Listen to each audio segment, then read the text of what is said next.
Hi everybody, this is the Cricket Badger radio show podcast. Each badger marks the track with its own scent.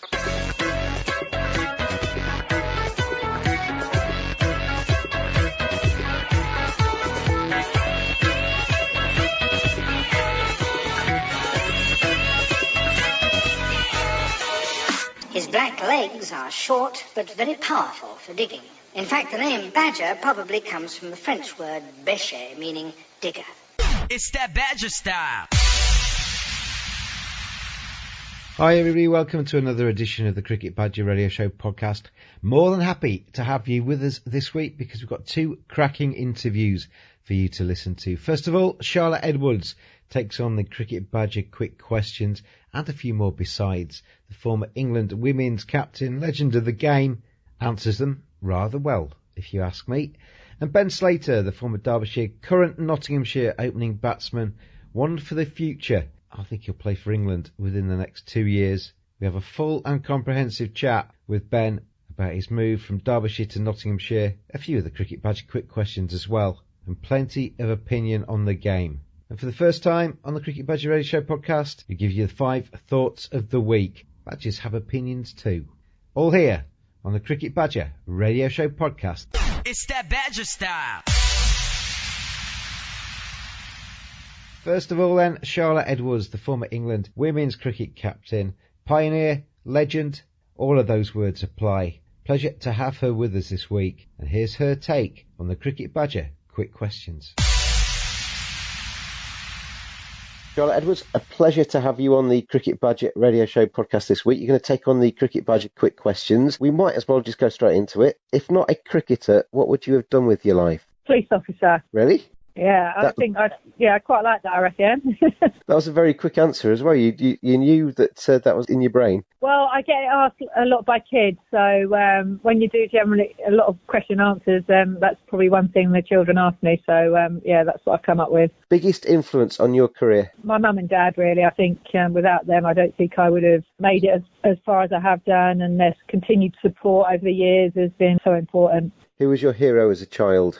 I don't like saying this, but it was Steve Waugh. He was someone I grew up watching. I think when I grew up, England weren't particularly successful and Australia were, and he was at the forefront of that and, an inspirational leader and someone who I hope one day, you could emulate. I mean, when you were growing up, there weren't too many women cricket heroes available, were they?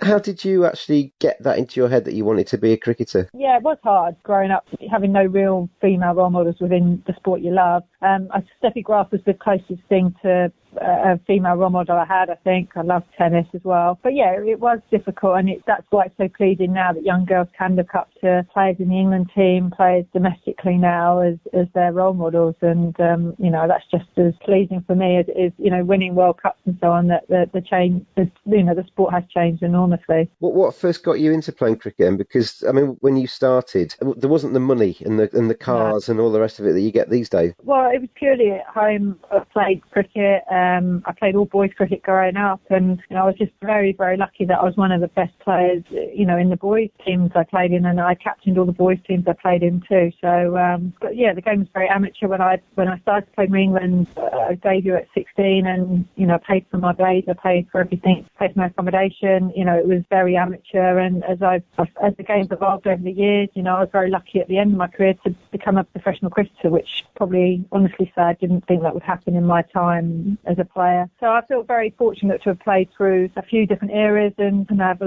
lot of fond memories to look back on. When you were playing for those boys teams, were you accepted by them? Were there any comments made at the time? It was hard. I don't shy away from that. It was probably some of the hardest cricket I've played growing up because, being accepted as a girl in an all-boys sport was difficult.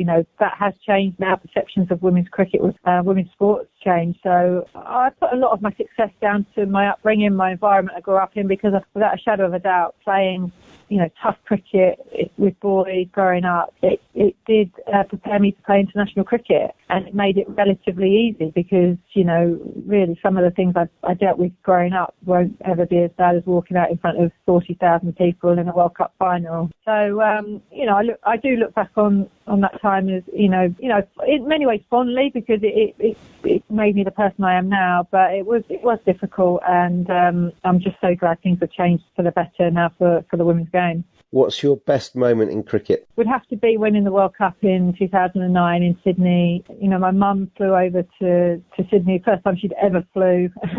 And, to lift the World Cup was always the absolute dream, and to be captain of England. So to be captain of England and win a World Cup, yeah, that would probably be the best thing. I did some interviews ahead of the World Cup which England won last summer with you. And I think I asked you a question right at the start of it. Will there be an element of jealousy when you see the England team walk out in the final if they make it that far? Looking back at it, what was there? Did you wish you could have carried on a little bit longer and been part of all that? Oh, of course. I mean, I'd always dreamed of playing in a World Cup final at Lord's, and, very much so. But, I stood there incredibly proud, though, on that day, because to think there was 26,000 people in the ground, all sat in their seats, which is not the norm at Lord's, and, to have the game of cricket we all witnessed, and obviously the fairy tale ending to it all with England winning was just an incredible day for women's sport. So whether you were playing, whether you're an ex-player or, a real lover of the women's game, it was such a special day. And the repercussions of that have been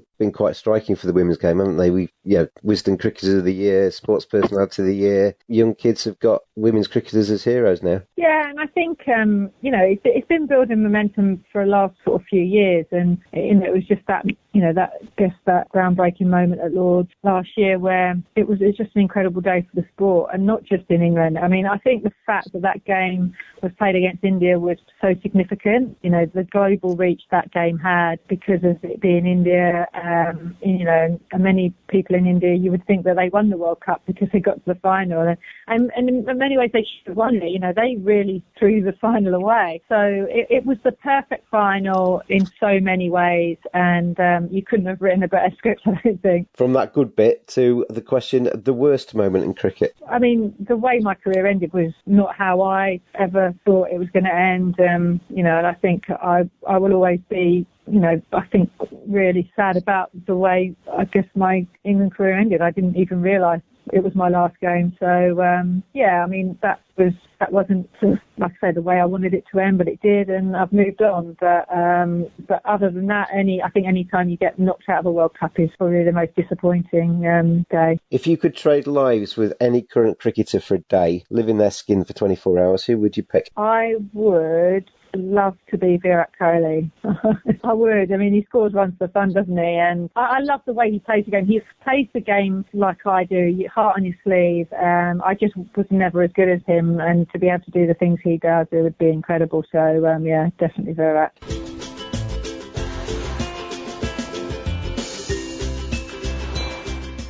Discover one of the most beautiful lifestyle resorts in the Caribbean at the Accra Beach Hotel and Spa. Located on the south coast of Barbados, this beachfront property offers 224 rooms, sparkling pools, 4 restaurants, 3 bars, an on-site spa, event and conferencing facilities, and a welcoming team providing unparalleled relaxation to make your stay a memorable one. What are you waiting for? Book your reservation at this award-winning hotel today and experience the Caribbean dream. Who was the best player you ever played against and with? Best player I've ever played against would probably, that's a really good one.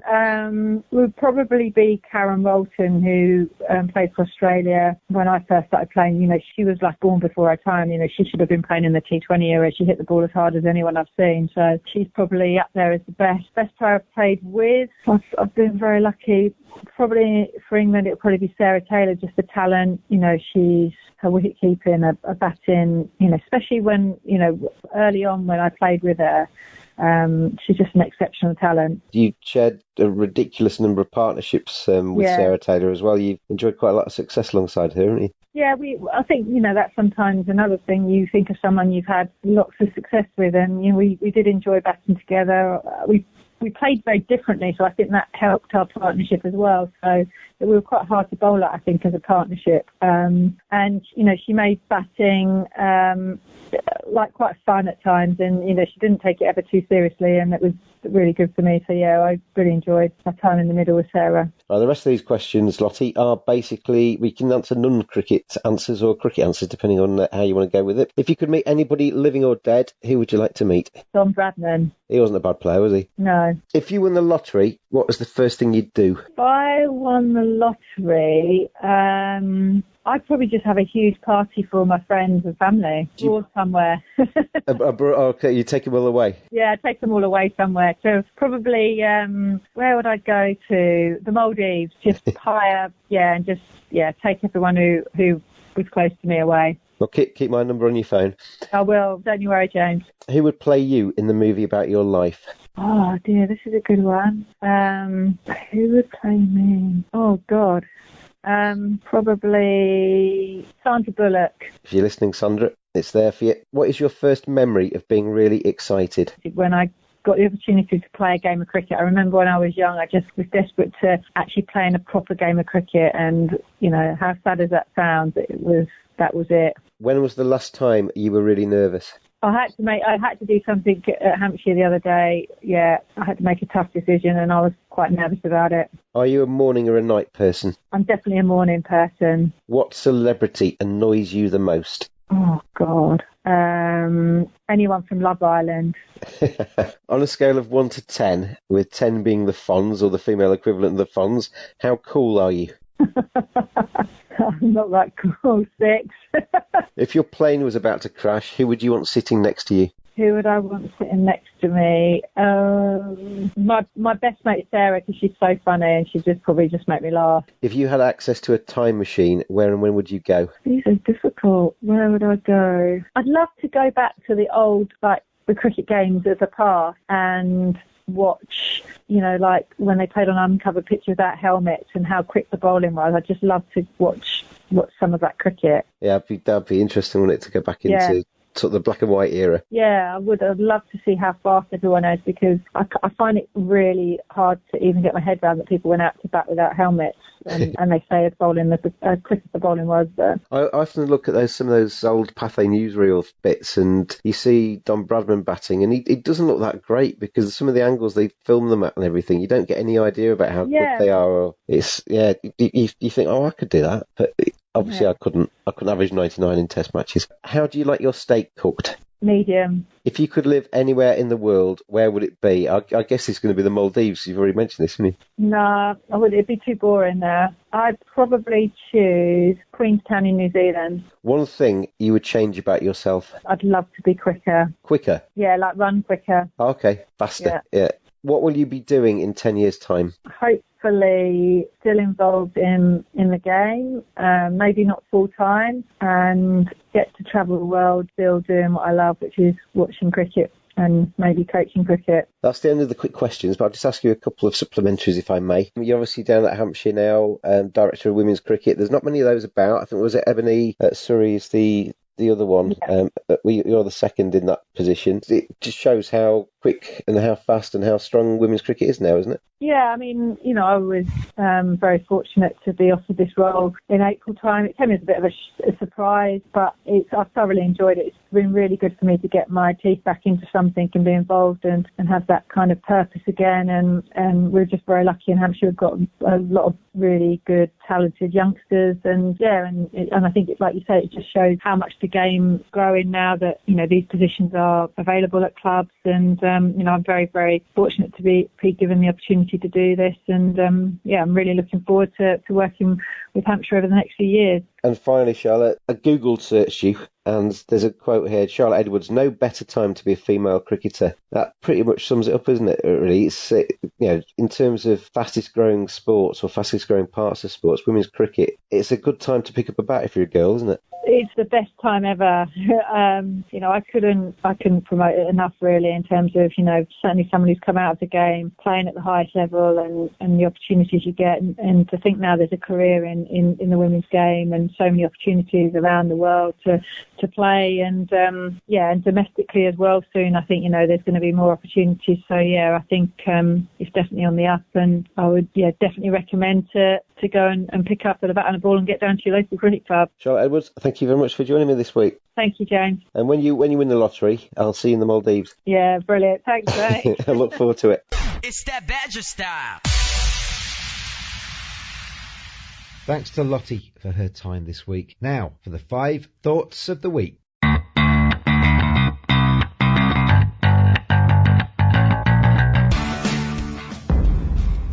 5.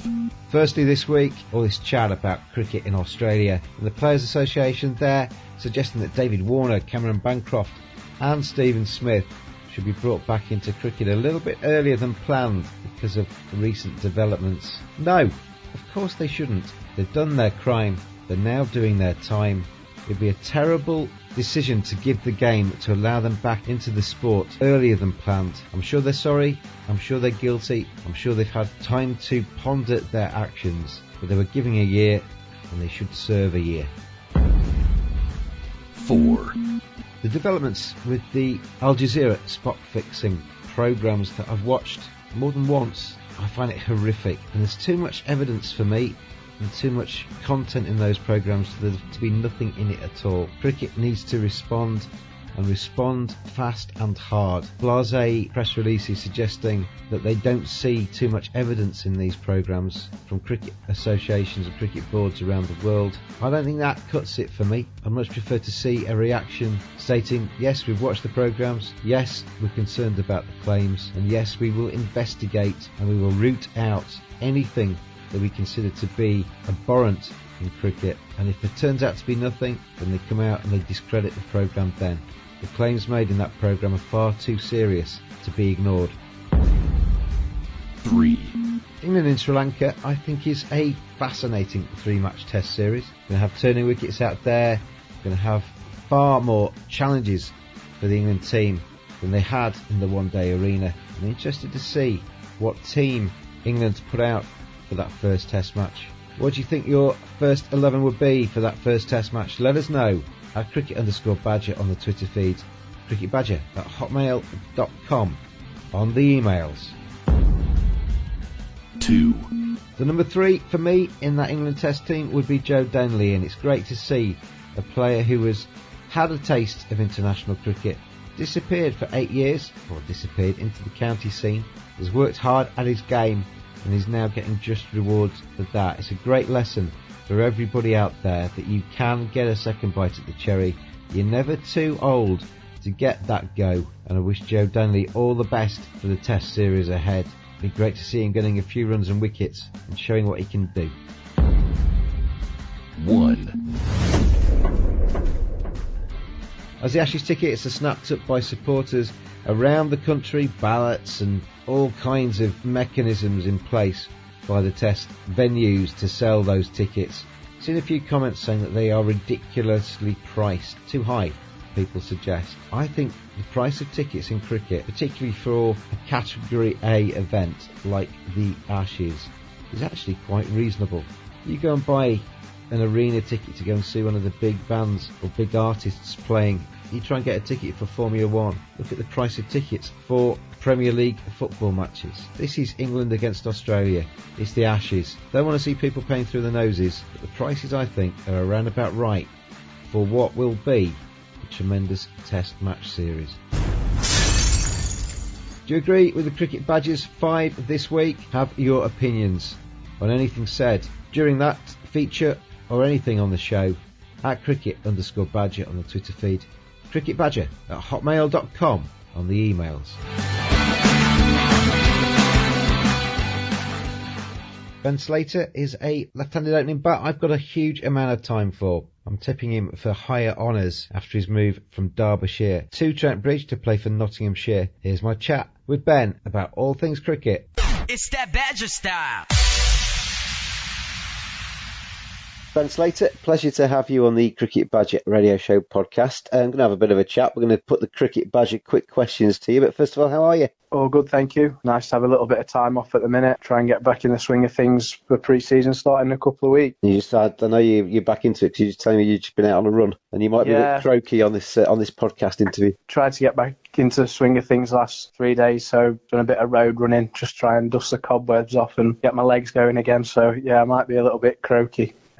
Right, let's get cracking then. First question. If not a cricketer, Ben Slater, what would you have done? I've been asked this a lot this last couple of months and you've still not got an answer. Still absolutely no idea, to be honest. Is it that simple that you basically just always wanted to be a cricketer and never anything came into your mind? I think so. Once I got to about 16 and thought I had a chance, and that's probably when I started to kick on and do well. That was sort of coming to the back end of the school, going into sixth form, and started scoring quite heavily for the Derbyshire under-17s. And I thought at that stage, when you think you've got a chance of doing it, nothing else was probably going to get in the way, really. I went to uni and got a degree in sport business management. Not entirely sure how that will help me moving forward, to be honest, but like I say, probably got no idea. Well, you're thinking about life after cricket a little bit last year or so, and maybe agency working as an agent or working in that side of things appeals to me a little bit. But yeah, so like I said, not really much of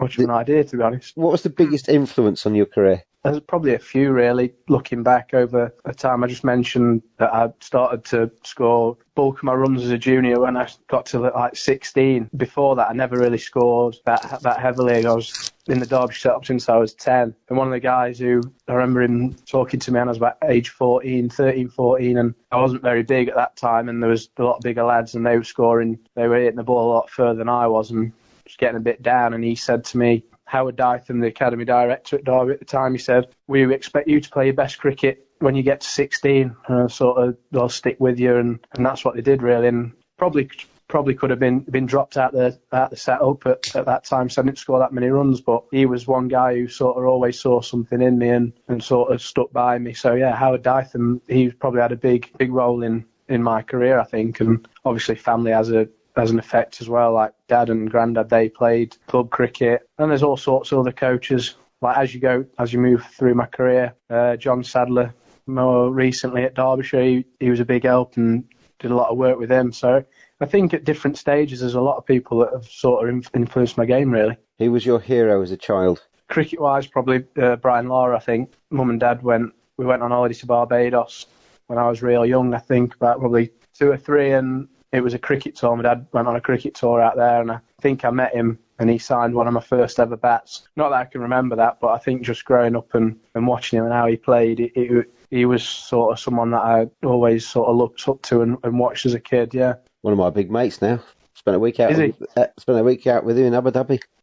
Crikey, you're lucky. I was working on the TV coverage out there, and he was one of the commentators, and he's a top bloke. But I tell you what, obviously your career's going in an upward trajectory. I was sharing the car with him and a few of the other guys on the way to the ground every day, and I got in the car. Nobody was interested about the Cricket Badger, and I had to always wait about 10 or 15 minutes for him to sign autographs and everything to get into the car. Yeah. So bear that in mind when you start scoring loads of runs. Yeah. What has been your best moment in cricket? I think there's a lot. You can look at it like a lot of personal ones if I look back since I started. But I think one of the main things that stands out in my mind is it would be my debut season, so for Derbyshire, when we went up to Division 1 and played in Division 1. And I think I ended up playing 10 games that year out of the 16. I think I played 3 in the middle and batted at 6. And then towards the back end, got 6 or 7 games opening the batting. And I think one of the second games of me opening the batting, we played Sussex down at Hove. It had not been going well. We'd not won a game all year, and they completely flipped the side round and went with a lot of the younger lads. I think there was probably 6 or 7 lads out the academy, probably 2 or 3 on debut. We beat a Sussex side in 3 days quite comprehensively. That was my first class 50, and we knocked 160 off, I think, 1 down in 3 days. And that's sort of one thing that will always stand out in my first win in professional cricket, and the players that were on that side, I think they had 4 or 5, maybe 6 who had played international cricket at that time. So that's sort of one victory that always stands out. Personally, I when I scored 200s in the game for Derby against Leicester. You probably don't realise how big of an achievement it is until the end of my career. I think my dad always sort of said that to me. You'll probably not realise how good that was until you look back. And then most recently, that 100 for Notts on home debut at Trent Bridge, I don't think you'd probably realise how good an achievement that was until you sort of sit down at the end of your career and look back, really. So I think, there's a few looking back, but that one at Sussex, that win was probably, that stood out for me. You mentioned Notts there, so I might as well ask you the question there now. You've obviously moved from Derbyshire to Notts at mid-season. Yeah. How did that come about, and what was the thought process behind that? A couple of years ago, they were interested in me, but it probably wasn't the right time for me to leave. Probably wasn't at the stage of my career where it might not have worked out for me. But I was let into my last year of my contract by Derbyshire this year and managed to score a double 100 in a friendly game at the start of the year against Notts. A second team game, but it was first team, like friendly sort of thing. And then I started the season well for Derbyshire in the Championship, and I was in my last year of my contract, so a couple of counties come in for me, Notts being one of them. And when a team like Notts comes in with the reputation they've got, the ground, the coaching staff, all that, you can't really turn that down, to be honest. So that's how it came about. It was nothing to do with me and Wayne Madsen bigging you up on the Cricket Badger podcast then? Well, I don't know. It might have helped, actually. Yeah, and I remember listening to that, and you did big me up a little bit. So I have to thank you for that. So yeah, that might have had a bit of influence. I'm on commission, so whatever. I'll send the cheque through in the post. You're not the only one, though, are you? You obviously got Ben Duckett's joined you at Trent Bridge, and a few other guys have moved across to Trent Bridge. So it signals intent, doesn't it, from Notts that they're taking it seriously? Yeah, I think so. I think obviously the signings that we've made with Joe Clark as well and Zach Chappell, I think the guys that are going to be around for a long time. I think Joe Clark's a terrific little player. I've got a massive amount of time for him. I think he hits the ball beautifully. Yeah, I played quite a bit against him, and he scored a terrific 100 a couple of years ago when we played down at Worcester at New Road, and then you think, he can play, and I wouldn't be surprised if it's not long before he's in and around the England setup. But yeah, like I say, I think with the signings that we've made and the guys in the dressing room already, that it's a good mix of sort of younger lads, more experienced lads that have played at the highest level. So I think it's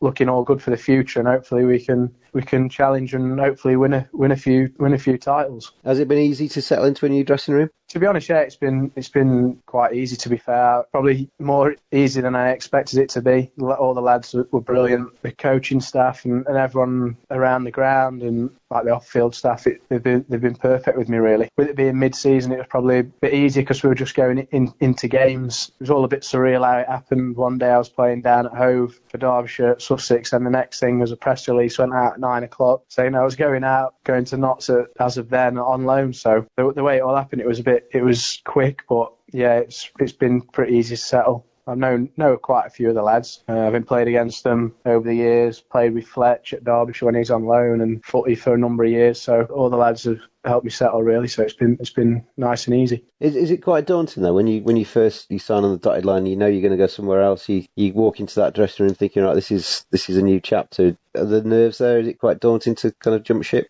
I think so. I think I almost wasn't really that nervous. I think I was, but I wasn't as nervous as I expected it to be. Whether that was because it was all a bit surreal, and like one day I was batting, got hit on the head by Jofra Archer, concussed, and the next day I was at Trent Bridge signing my contract and being shown around the ground, that sort of thing. I think it happened so quickly, it might have just helped me settle in a little bit easier. And like you say, like you walk into the dressing room at the time and see the names on the lockers that are playing, that are in the squad, and you think, crikey, I'm playing with them now. So, but yeah, it's all good, and looking forward to the next 3 years, really. So what, 1 minute you'd been hit on the head by Jofra Archer, and then you come to and you're at Trent Bridge? Yeah, that's literally how it happened. I got hit on the head just before lunch on the fourth day, 40 not out. Physio came on, umpires told me to go off. They weren't happy with me, and I was answering the questions. So I went off, I think, we lost down there, and was on the way home in the car with Alex Hughes, and then the press release went out. The agent rang me 5 minutes before and said what was happening, that sort of thing. So, and then the next day I was at Trent Bridge getting my concussion test done and signing and getting all the kit, that sort of thing. And yeah, it was all a bit surreal, really. But I suppose it probably helped me settle a bit quicker than if I was having to wait till November and finish the season at Derby and wait till November and do it that way, I think.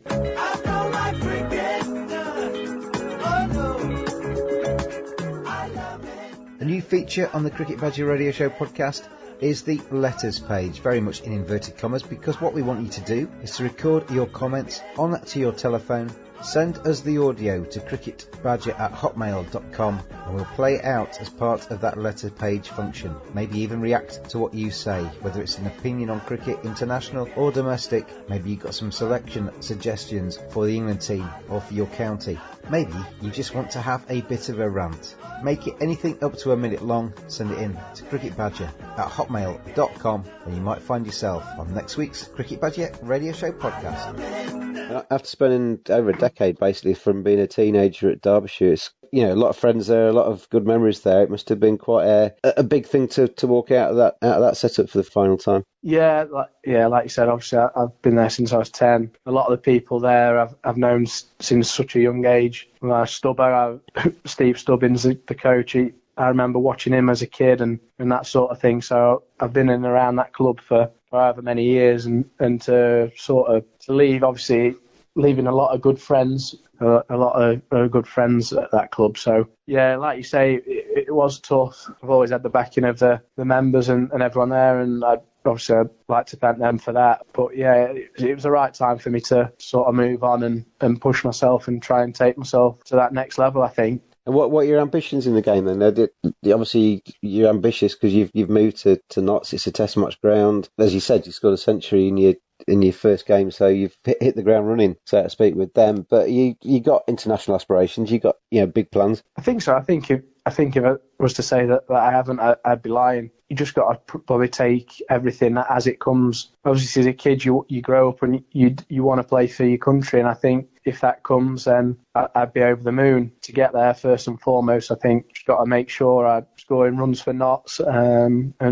trying to get on a Lions tour, really. But like you say, I think that's in everyone's mind. They want to try and push yourself and play for England. I think that's sort of why I moved. It might be a long way off, and I might have to have a couple of good seasons, but yeah, I think that's one of the main reasons I moved, because you never know, if you do well, you might get that chance to play for England. And I think by scoring runs in Division 1 and at a club like Notts, that might help me out. But I think if I look back at the end of my career and it wasn't to happen, then I think by moving and pushing myself, I know how to give myself the best opportunity. Back to the questions. Yeah. I asked you what your best moment in cricket was. The next one is, what is your worst moment in cricket? Oh dear, worst. Getting 99 this year, first game of the season against Middlesex. That was tough. I was on 99 for about 40 minutes, then ended up hitting a cut shot off Ollie Rayner straight at cover. The ball I'd been waiting for 40 minutes, and I hit it straight at cover. So that was pretty devastating. But I don't know. That's a tough one, really. That is tough. I wouldn't be able to pull one off the top of my head. We were talking in the dressing room at the end of the season, one of the last games of the season, and I think a couple of our lads were on a pair in the dressing room, and touch wood, I've never got a first class one, but it was ironic. One of my new teammates got me out in the second team game when I was about 17, 18. Harry Gurney, when he was at Leicester, he got me out for a pair in the second team game, and I remember thinking back then that was probably one of the worst days I had, one of the worst games I've had on playing cricket when I got a pair. I thought my world was going to end at that age, so that would probably be up there. It wasn't listening to me singing on the Derbyshire team bus in the UAE. No, it wasn't that. No. If you could trade lives with any cricketer for a day and spend 24 hours in their skin, who would it be? You know what? Like Luke Fletcher, I would love to be inside his head for 24 hours, just because he's absolutely brilliant. Like the stuff he comes out with. Like obviously you get people like that in life who are just born with that ability. And I love to be like that, but some of the things he says, and you're just like, how you like. So like just to know like how you do that and be like him would be amazing. I think, yeah. So it'd probably be Fletch. He's absolutely brilliant. I don't think I've ever met anyone like him. He was my co-commentator. I did commentary for Talk Sport at Trent Bridge, and he was the co-commentator because he was out with his head injury at the time, and he is a good lad, isn't he? Some of the stuff, like he's just you can't explain it. He's absolutely brilliant. Just some of the stuff he comes out with. Were you part of that? I was watching the video with what do you call it? Is it Zorb balls or whatever? No, I was. That was the day I came back from holiday from Dubai. So because Big Fletch was in one of them, and he was just basically just banging people away from him. He was just like, solid as a rock in it. Yeah, I saw one of the clips, and I think young Lyndon James went absolutely flying when he ran into Fletch. So I think I'd have been running the opposite way if I saw Fletch come towards me, to be honest. I think he ultimately burst his because he was hitting people with so much sheer force. Did he really? Yeah. No. Oh gosh. If I could put you, Ben Slater, Cricket Supremo, in charge of cricket for a day of world cricket, is there anything you'd change? I'm not sure there is at the minute. The only thing that I would say is this the 100 ball thing coming in. Don't know how, obviously, like with the 2020 Blast went this year, now it's been going the last couple of years. I don't really think need to sort of replace that really. But in the sense of world cricket now, international cricket is going at this time. There's not really anything that I would change, to be honest. Still like how there's the mixture of all three competitions, and I'm excited to see how this next World Cup's going to pan out next year, I think, especially with the way England are playing at the minute in that format. I do enjoy watching the 50 over format, probably more so than 2020 at that level, the way the game's going at the minute and the scores that are being piled on. I wouldn't change anything really, to be honest. What would you think? What would you change? I'll turn it on me. These are my questions, not yours. Sorry. If I was to change anything, I've just watched that Al Jazeera documentary on the spot fixing charges and stuff like that, and I would take the guys that they had on the hidden cameras, and I'd basically string them up off a big crane and hang them from a great height, because they are.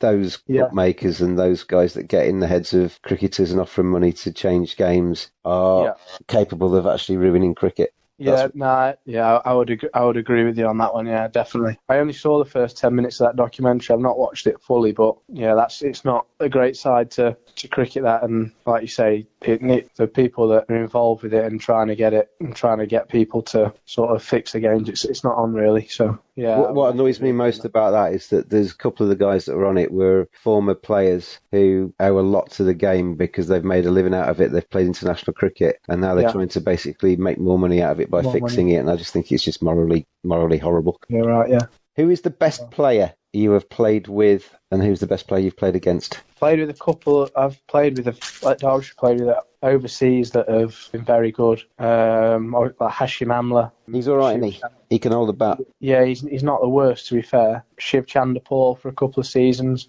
where he played the game and how he batted it, and the sort of patience that he had was mind blowing, really. I heard a story about him at Derbyshire that he was in the nets.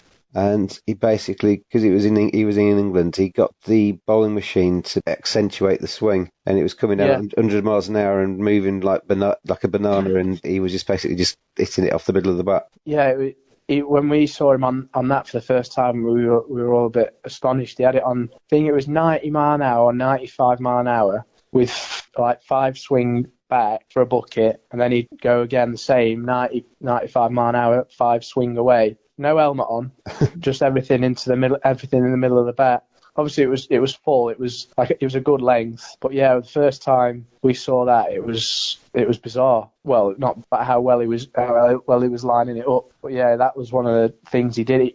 He did that most sessions, to be honest. But it was remarkable, really, how well he played it. When you're playing with the likes of Amla and Chandapur and stuff, you sit there and just basically think, make mental notes of, right, that's how they do it. That's how I'm going to do it. I think so, yeah. Especially when you're in a room and you sort of listen to the stories and how well they've done in the game. I think it's just like the little things you pick up on. I remember when Hashim was here, one of the things he said was about netting, like before a game. or on the morning of a game, he said, if you don't think it's going to have any benefit on you, then don't do it. Just go and have some throwdowns and just things like that. Like coming from there might be coaches over time who said you've got to bat in the morning, and when it comes from someone like that as a young lad, you're like, oh right. So just like little things, like little pearls of wisdom that you might pick up on, and like you look back and think, oh yeah. But I remember we played a game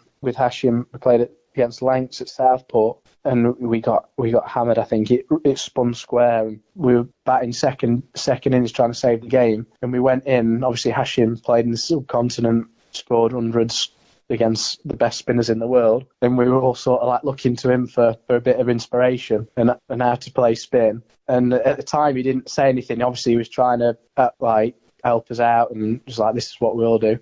After the game, he said, look lads, that was the hardest wicket I've ever played spin on in my career. And we were like, we're just like, well, if you got no chance, then the rest of us have got no chance either, really. So going back to your question, yeah, I reckon one of the best, like over the period of time I was at Derbyshire, would have to be Wayne Madsen. The amount of runs he scored, like all three formats, and the way he plays spin and with his sweeps, his reverse sweeps, and all that. I think some of the innings we've seen him play, like as soon as spin comes on, they've literally got no chance against him with the way he plays a sweep shot. And now he hits the ball out the ground in 2020. So and the 50 over game, I think the amount of runs he scored, I think he'd have to be with one of the best that I've played with. Yeah.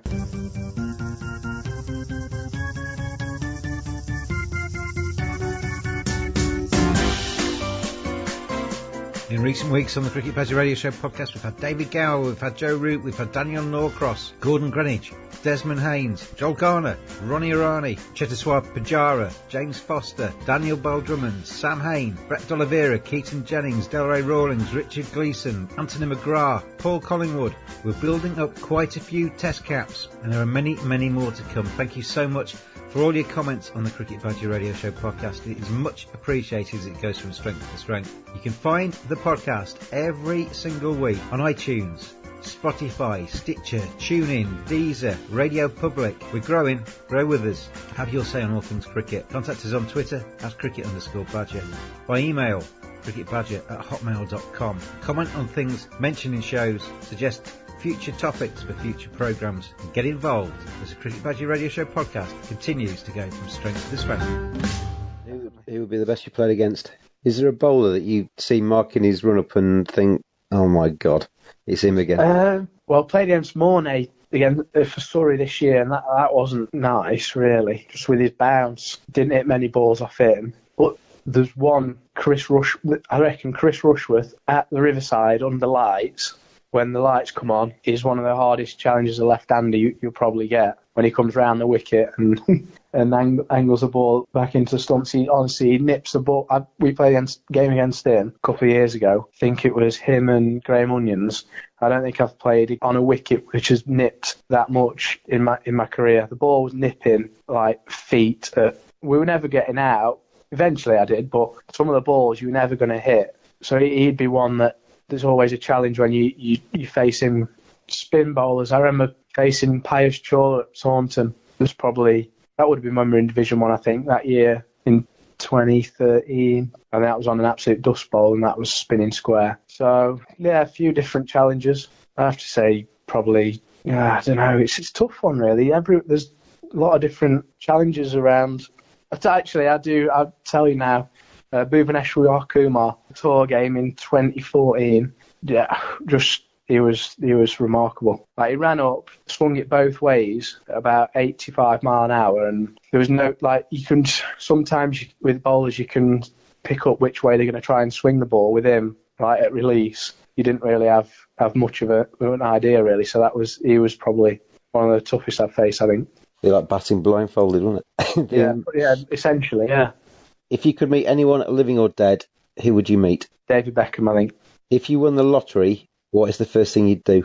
I'd buy a big house abroad somewhere. I don't know where. Maybe Barbados, something like that, Dubai, somewhere nice and warm. And probably one in Knots as well, because I'm looking at the minute to buy a place in Knots and not succeeding very well. So I think it'd help me if I had a bigger budget, to be honest. So yeah, that'd probably be one of the first things I'd do, buy a house in Knots. Who would play you in a movie about your life? Ben Slater, the movie. Ryan Gosling. What is your first memory of being really excited? I reckon it's Christmas when I was a kid, definitely. I remember so many nights where I wouldn't be able to sleep and like go through the whole night not being able to sleep just because you're that excited about Christmas the next day, Christmas Day. I think it'd have to be that. So many Christmas Eves not being able to sleep, or waking up at 4 a.m. and not being able to go back to sleep and thinking, I've got to wait till at least 6 o'clock here before I can wake my mum and dad up. Did the little Ben Slater run down and open his new bat one Christmas morning? Yeah, well, I'm not sure I'd got any bat for Christmas. When was the last time you felt really nervous? I don't know, to be honest. Probably when I realised I had to make a decision about whether I was going to go to Knots or not, I think. And the sort of the feeling of the unknown, and obviously being at Derbyshire for however, and it would have been the easy option for me to stay. And I think once I'd made that decision, or was in the process of making that decision, the nervousness of actually saying that's what I was going to do, maybe. What is the top item on your bucket list? Top item on my bucket list? It's a daft question to ask the man that's got everything, isn't it? I'm not sure that's the case, to be honest. But having it just been a Football World Cup year, I would love to see England win a Football World Cup and be there, I think. So whether that would be and win the World Cup in this country and actually be at the ground when they did it, I think that would have to be up there. What celebrity annoys you the most? The tough questions, these, Piers Morgan, when he was, when Arsene Wenger was obviously coming to the end of his time at Arsenal, and he was going, you want a Wenger out and all that. I don't know, that when he was saying that all the time, and that did annoy me, because obviously what Wenger had done for Arsenal over the time, I think the sort of stuff he was coming out with then and saying Wenger out, that sort of thing, that he was annoying me at that stage of time, I think. On a scale of 1 to 10, how cool are you, with 10 being the Fonz? 10. You're 10. Simple as. Yeah, 6 or 7, I'd say. If your plane was about to crash, who would you want sitting next to you? Well, with my girlfriend after just flying to Dubai, and every time there was a bit of turbulence, absolute panic stations. Someone with a parachute would be nice, I think. But I don't know, really. Who would calm me down in that situation? You could have David Beckham. You could combine two of the answers, couldn't you? Sit there and just quiz Bex for 10 minutes while you commit to the... Yeah, maybe. Yeah, probably be Bex, yeah. If you had access to a time machine, where and when would you go? I'd like to go to the future, say 100, 150 years down the line, just to see what it was like, whether people were living on the moon or that sort of thing, or how people were travelling around in 100, 150 years, whether the cars were driving themselves, that sort of thing. But then ultimately, going back in time wouldn't be a bad thing either. Sort of Peaky Blinders, when that was set, that sort of era around then, just to see how sort of people lived back then. But yeah, I think the future one, I definitely want to go to the future and see how that was. Would you pop along to Trent Bridge and see if it's still there? Yeah, definitely pop along, see if they were still playing cricket in 100, 150 years. Sit in the Ben Slater stand at Trent Bridge. Oh dear, I have to score some runs to get a stand named after me, I think. How do you like your steak cooked? Medium rare. If you could live anywhere in the world, where would it be? When I went to Australia, we said this about, you can see why people move over there and live, the way of life, how it was over there when we spent a bit of time, 6 months over there. I could see why people had lived there, but then also I couldn't imagine ever not living in England. I know that might sound a bit strange, but I'd miss certain things not living here. But I could do probably 6 months here, 6 months elsewhere. I've always enjoyed Spain. Whether I could live there full time, I don't know. But yeah, that's my answer. One thing you would change about yourself? Gosh, this is getting deep, isn't it? This is. You could just say, I'm very happy with who I am. Well, yeah, I am happy with who I am at this present moment in time, to be honest. But I don't know, you could always sort of change something, I suppose, to make yourself a better human being. But off the top of my head, I wouldn't know what that'd be, to be honest. Yeah, that's a tricky one. You've got me there. You could read Kumar's action. Yeah, or be able to have some sort of special power which slowed the ball down when it was on its way to you, or something like that. I've often thought that. I saw a sketch show once where they had a TV remote control and you could pause it in slow-mo and stuff like that, and it did everything around you. So you could actually be out there in the middle playing cricket and basically just sort of slow down Morne Morkel as he's running in, and you could basically, so you could just play your shot and just whack him to the fence for 4 every single time. Yeah, I think if I was to have a superpower while I was playing cricket, I think that's what it'd be. Just so everything happened in slow motion. You'd have a blooming good average, wouldn't you? Yeah, I don't think you'd ever get out, would you? Well, if you did get out, you just rewind and then play it again. Yeah, unless you got bored and you on about 300 and had enough and thought, I'll give someone else a go. That'd be my superpower as a cricketer, I think. And finally, Ben Slater, what will you be doing in 10 years' time? 27 years old now. When you're 37, where will you be? I've always said I'd like to ideally try and make it to 35 if I can, as playing cricket. So what will I be then? All being well, 10 years time, I'd still be playing. I think I'd hope to still be playing. But if I made it to 35, I think I'd be happy. So what would I be there if I made it 2 years out of the game? I don't know. Like I mentioned earlier, I think going into sort of agent, maybe being an agent, being in cricket in some form. But I think maybe going down, trying to become an agent, I think that does sort of stand out to me at this present moment in time with what I'd like to do moving forward, or whether that was working for an agency in some aspect. But yeah, I think maybe hopefully that. I think. Just going to add one more question in before I say goodbye to you. Yeah. There's going to come a time when you walk out for Notts and you're playing Derbyshire. Is that going to be a bit weird? Yeah, I think so. It's funny you should say that. I went out for food with Alex Hughes last night and went to see Steve Stubbins. He's going back to Australia next week. So I went out food with Yoz and I picked him up and we were talking. He said, I can't wait till I play against you next year. And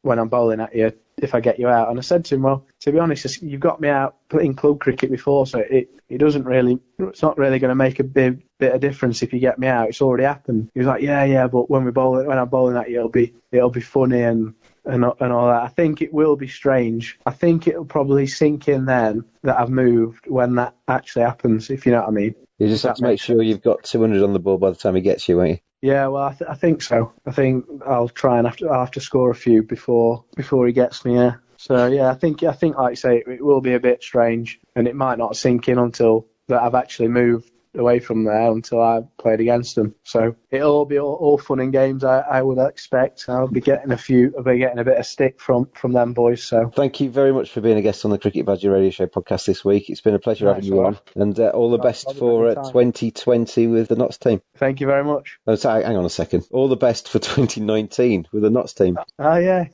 you're adding a year on there? I did, didn't I? Yeah. That can go on the bloopers reel at Christmas. Yeah. Okay, mate. Thank you very much for your time. Really appreciate it. No problem. All the best to you. Thank you very much. It's that Badger style.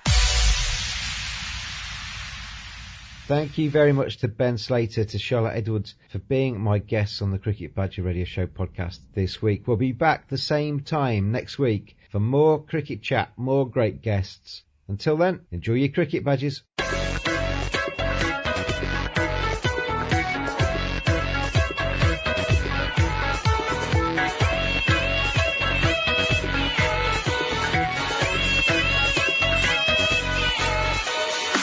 It's that Badger style.